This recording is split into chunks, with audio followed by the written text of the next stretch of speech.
Lunta Di La Paulo. I'm excited to be here with you to talk about 7 essential steps you need to consider if you're going to be able to sell your business in 2025 and get exactly what you want. And my goal today is really simple. I want to be able to help you achieve essentially two things, two primary things indeed. Number one, I want to teach you about what do you need to do today to actually be able to prepare your company and get it sold when you want and get the price you want under the terms that you want. Okay. Many business owners have a hard time getting their businesses sold, and that's not a mistake. That's not a random accident. That's actually because most business owners either they aren't prepared themselves to get their businesses sold, or the business itself is not prepared in a way that would command the attention in the marketplace to get it sold. So my goal today is to help you figure out what does it actually take for you to prepare your business so that it's ready to be marketed and attract enough buyers to get it sold. Okay, that's gonna be my goal number one, and my goal number two, it's gonna be to show you, to teach you what that selling process looks like. Okay, the time you begin preparing your business for sale to the closing table, what is that process looks like, what you should expect. Because if you don't understand that it's a time commitment, it's a journey, it's a marathon and not a sprint, you might be rushing, you might be making prejudgment and be disappointed with the result. So my hope today is to really help you understand what is that process looks like, what is that journey is going to look like for you, and how do you prepare your business to actually be optimized in a way that will yield you the best possible results. Okay, so I'm going to be sharing here my screen, and I hope you're able to see my screen. And before we jump into any greater detail, just a quick background about me. I'm a CPA and M&A advisor today. And essentially, in our practice, Yet Accounting and Tax PLLC, we help business owners optimize their businesses in a way that allows them to save money on taxes, have great financial reporting system that allows them to have critical information at their fingertips so that they can make impactful decisions and prepare their business for their exit, right? How do you build a business that allows you to decide how you want to exit and get the terms, the price, and the timeline that you want when you actually exit? So that's essentially what my goal is with our firm. And today, I want to share with you a little bit about what we have been seeing in the marketplace, the mistake we have been seeing a lot of business owners making. And by the way, if you are wondering whether this presentation today is right for you, I just want to tell you what type of people that I had in mind when I was designing this presentation. Okay. Number one, I want to talk to people who are, hey, I am ready to leave. I want to sell my business. And by the way, I had a call with a business owner just a couple days ago, and they shared with us that they wanted to sell their company in within 1 or 2 months. And I sensed, even though they didn't disclose it, that they were in a very challenging life position, and they needed to exit as quick as possible. And to be honest with you, as I was with them, I told them that it was virtually impossible to get a business sold in less than 2 months.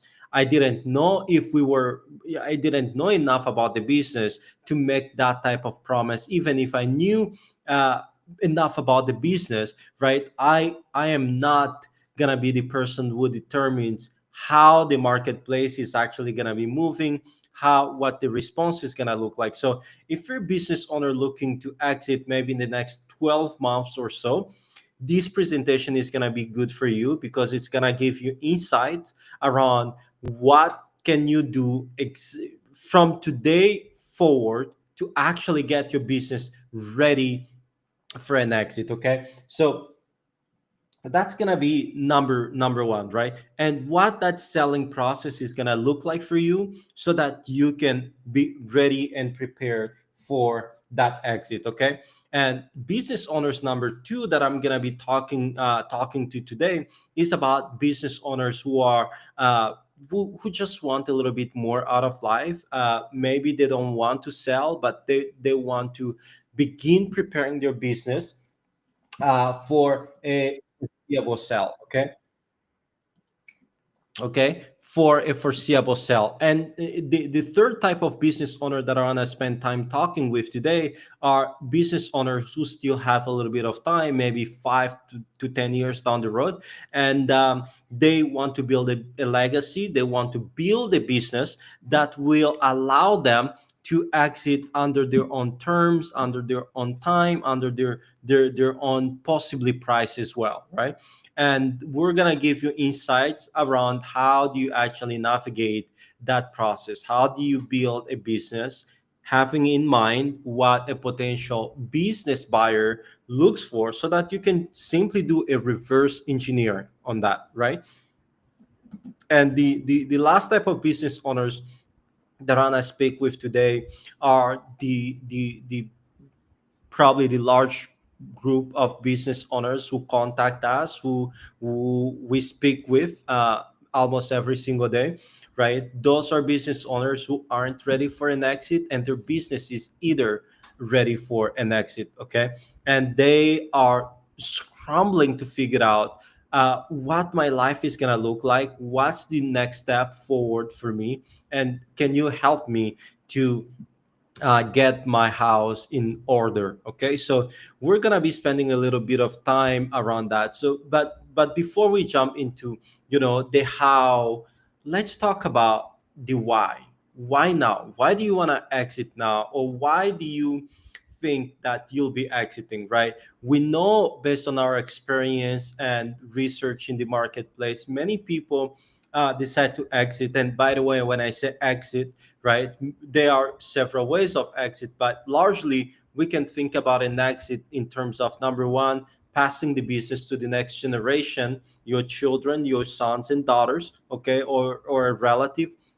Or you can sell a business to the people who work for you, or to outside parties, people who are not insider of your business, right? And the question is, why do you want to exit?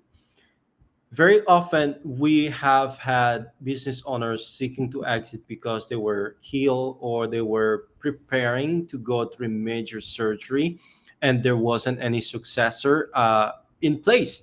And other times because a business owner died and the relative didn't want to keep the business, and they wanted to get rid of the business. And occasionally because somebody was bored and no longer had an interest in running the business. And and and in few other cases, we actually had situations where somebody was undergoing through a divorce, a separation, or a breakup among partners. And that's just the nature of life. And more recently we've been seeing business owners looking to go into retirement, and therefore they feel like it's a good time for them to exit. And as you think about your why do you want to exit, you really need to have that very crystal clear in your mind. Because if you don't understand why you want to exit, right, you'll probably end up making up the statistics of over 75 business owners who exit their business, who sell their business, lead a very dissatisfied life. Because guess what happens for a lot of us business owners, right? We spend a great part of our life invested in our businesses. It gives us a sense of purpose. It gives us a sense of drive. It gives us a direction in life.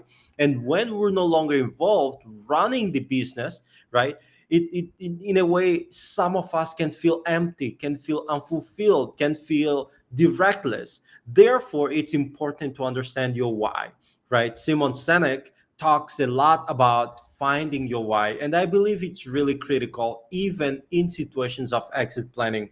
And once you have that wife figured out, you need to figure out what's gonna happen, right? What will you be doing? What's next for you when you exit, right? Assuming that you are not gonna be dead, or something not ideal, not good is happening with your health, with your body. So I want to make sure that you are thinking about that. You are articulating these kind of situations, challenges, and difficulties, because if you don't occupy your time enough into productive activity after you exit, right? Your life might be less pleasant, and your exit might not yield you the outcomes that you wanted it to give you. So it's very important that you keep that in mind and you pay significant attention. So I will encourage you after this call to spend a little bit of time to think about this question. And last but not least, is to think about how much money do you actually need or do you expect to get when you sell the business, right? But here's what one thing that I want to stress out, that I want to bring to our attention. The amount of money that we need for our retirement is not equal to the amount of money that our business is worth for a third party or a potential buyer. Very important to keep in mind. My personal financial needs are not equal to the valuation of my business. So if I need, let's say, $5 million to go into retirement because I wasn't able to uh, put a lot of money into my retirement savings, then I need to really have a very hard look into my own business. I have to be very realistic, very pragmatic around what's the true value of my business. And by the way, we offer valuation services to help you have a sense of what a potential buyer, a pragmatic buyer, could be willing to pay for your business. So once you have that piece of information, right, on one end, you have the value of your business in its current state. And on the other end, you have the desired financial outcome you want, excuse me. So, as I said, if you need $5 million for your retirement, and on this hand, your business is only valued potentially at 2.5 to $3 million, then we see a potential gap of about 2.5 to $2 million. The question becomes, how do I close this gap, right? What can I do in my business today to increase its value so that in the foreseeable future, in 2, 3 years, when I go selling the business, I actually get the money that I need for my retirement?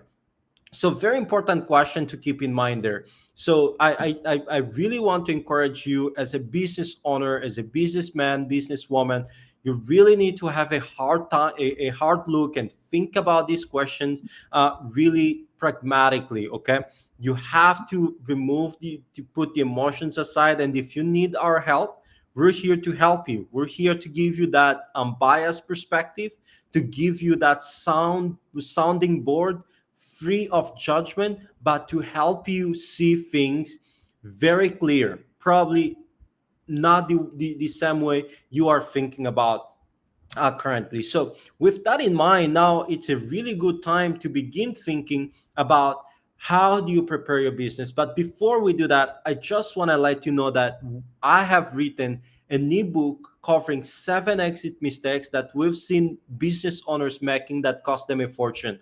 If you want a free copy of that, just send us a text message, send us an email, and we're gonna be able to provide you that ebook for free. Okay, and I'm gonna be sharing my email at the end of this webinar so that you can reach out to us if you have any questions. Okay, so let's start looking at the preparation. Oh, before we do that, let's quickly talk about some of the misconceptions, some of the myths that we hear very often business owners coming up with. Okay, so here's what we see as the emperor is naked around business exit, whether you're gonna sell the company or pass it to the next generation.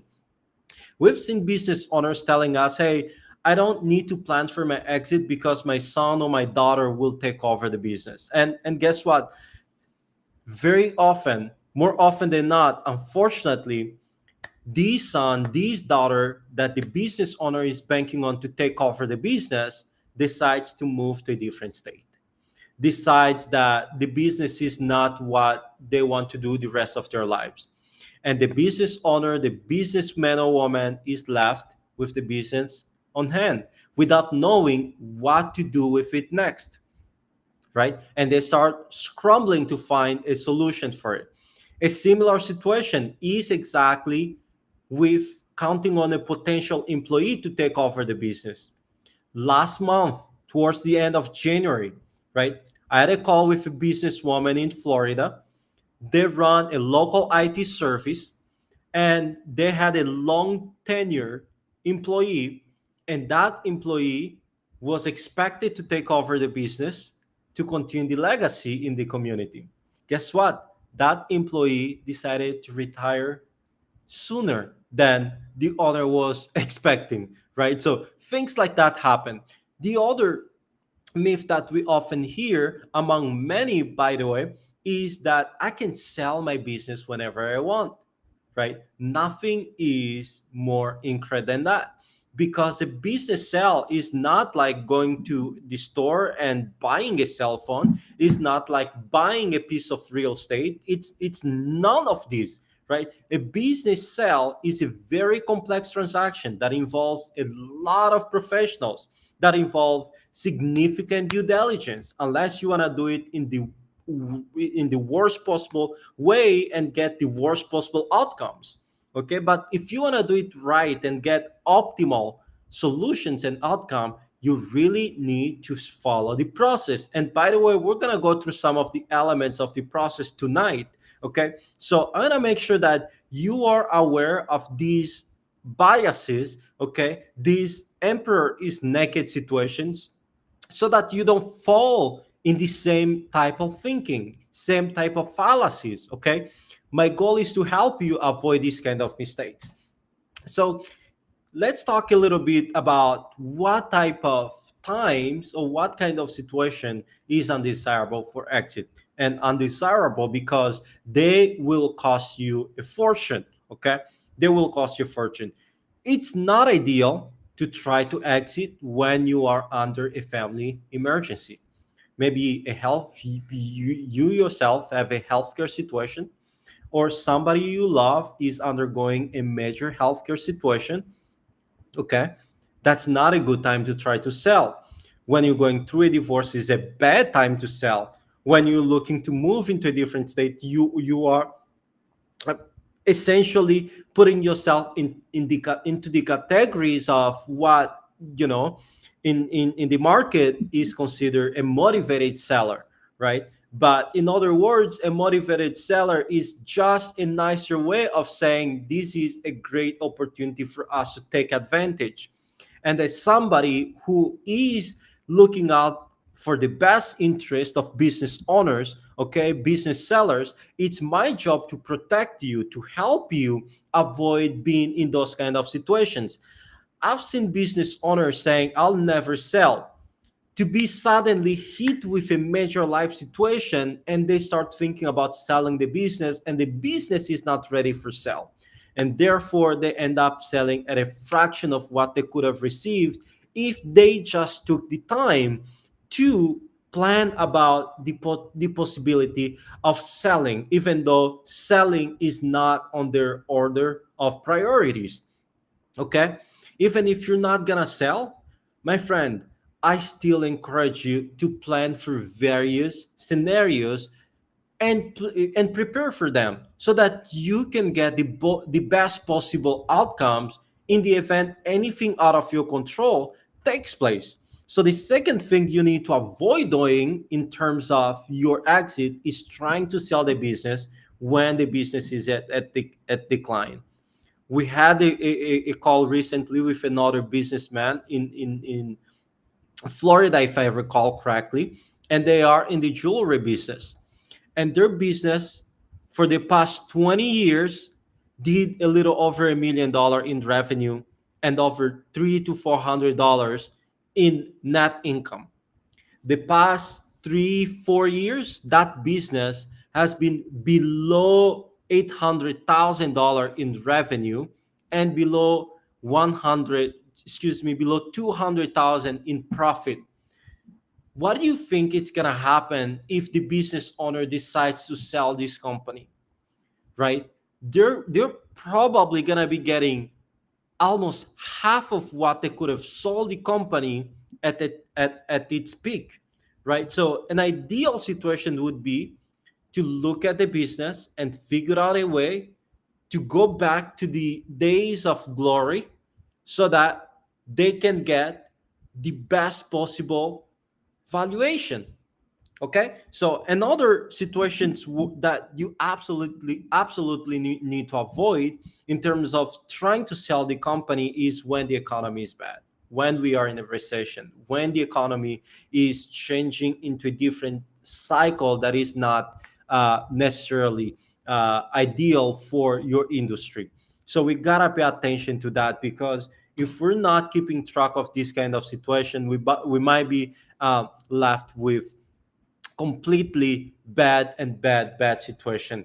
I know I only have about 8 more minutes here, but I'm gonna begin talking about the preparation, and then next week when we go in, we go live again, we're gonna cover the transaction piece. Okay, we are in the midst of the tax season, so give us a little bit of your patience. Unfortunately, we can't go through the 55 slides today. I only have about 8 more minutes just to give you the preparation piece. So let's look at preparing your business. Okay, what do you need to do? Where do you begin to prepare your business? Okay, I always remind business owners, okay, if you're gonna think about preparing your business, you need to think about preparing the business for what or for whom, right? If you're planning, right, the way we work, we create an exit plan that accounts for various scenarios, whether you're gonna leave it to loved ones, or you're gonna sell it to insiders, or you're gonna sell it to outsiders. Okay, so based on that, we develop an exit plan and go implementing it based on what we agree with the business owner. So if you're going to start preparing the business, right, you need to realize, you need to figure out who who are you preparing the business for, right? And for our conversation today, I am speaking as if you were going to prepare your business to sell to outside parties or insiders. Okay, so for that, you need to have a business that is profitable, that is cash flow positive, that has reliable and good business systems and processes, and a very good succession plan in place. And by succession, I mean strong management team that can execute on your mission with or without you. Okay, I just want to make that clear for all of us. And here's some of the things that we know that makes businesses not easy to transfer or to sell.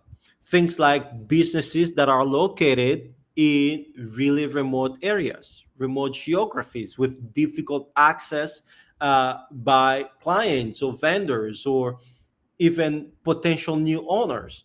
Businesses located in markets in geography with a shrinking talent pool. I've heard business owners saying, hey, our management teams on average have 30 plus years in experience. The question is not about the number of years of experience you have or your management team has, but whether there is a succession in place. You can't sell a business where the entire management team is going into retirement. You cannot sell a business that key people are going to leave once you exit, or they're just waiting for an opportunity to leave, and they are not leaving you because they like you, they like your family, you treat each other like family, and they cannot wait for an opportunity to jump off the ship, right? So very important for you to have people you're training a line of succession. Because if you're not doing that, right, your business becomes a tough beast to tackle, right? So you want to make sure that your business is profitable. So let's look around some of the key financials or numbers that absolutely you need to have in place. Your revenue needs to have very low concentration. When I say concentration, I mean one single customer or a group of customer cannot generate most of the revenue for your business. We've seen businesses that two clients take over 40% of revenue. That's a very risky proposition, right? So you need to have a diversified client base that each client should not be having more than 10% of your revenue. We like to see less than 5%, right? To minimize the risk. To minimize the risk, you always have to think about, okay, if I was going to be looking for a business to acquire, what would be the things that would make me uncomfortable? Do I have these things in my business? If yes, I must address them today, not tomorrow. But the problem is, a lot of us business owners are caught up into the running of the company that we don't have time enough to think about the business, to look at it as a third independent person, right? To really critically judge the business on its own merits and see if it stands the test of longevity or continuity. Okay, so very important to look at that. Of course, we look into many other items, but here's another thing that I want to bring to our attention. You got to have some form of budget, operating budget, especially if you are in a highly regulated space. Okay, your balance sheet needs to be clean. A business without a clean balance sheet is just a call for more scrutiny. Okay, you have to have, I'm trying to rush here because I only have 2 minutes now. You have to have a business focus, a clear strategy, products that are not in decline, right? You have to have a business that still have at least another 15 years down the road, okay, to survive, opportunity to grow. Your business shouldn't be in an industry that is dying. If it's dying, then we have to think about potential restructuring, working on your strategy on how to revive the business. Okay. So that's a little bit about where we begin our gap analysis. Just to conclude here, right? You gotta have some of the core processes in your business: finance function, accounting and reporting function, business development, sales, marketing, very well structured processes, human resources, talent acquisition, right? Operations management, and admin functions. If you do that, you are on your way to being on your way to building versus very incredible business. But I think this is probably a good place for us to pause, and we're gonna pick up on this next week. But before I do that, let me share with you our contact information in case you need help from us. So if you want to contact us, you can reach out to us at welcome@yetoadvisory.com, or you can send us a text message at 773-937-1264. Again, my name is Lunta Di La Paulo. I was so excited and happy to finally be able to speak with you tonight. And we're here to help you if we can be of any help. And next week, I look forward to meeting with to connecting again, to continuing our conversation around 7 essential steps you need to build a business that actually can be sold and getting what you want. I hope you have a wonderful rest of your day. God bless you, and I'll see you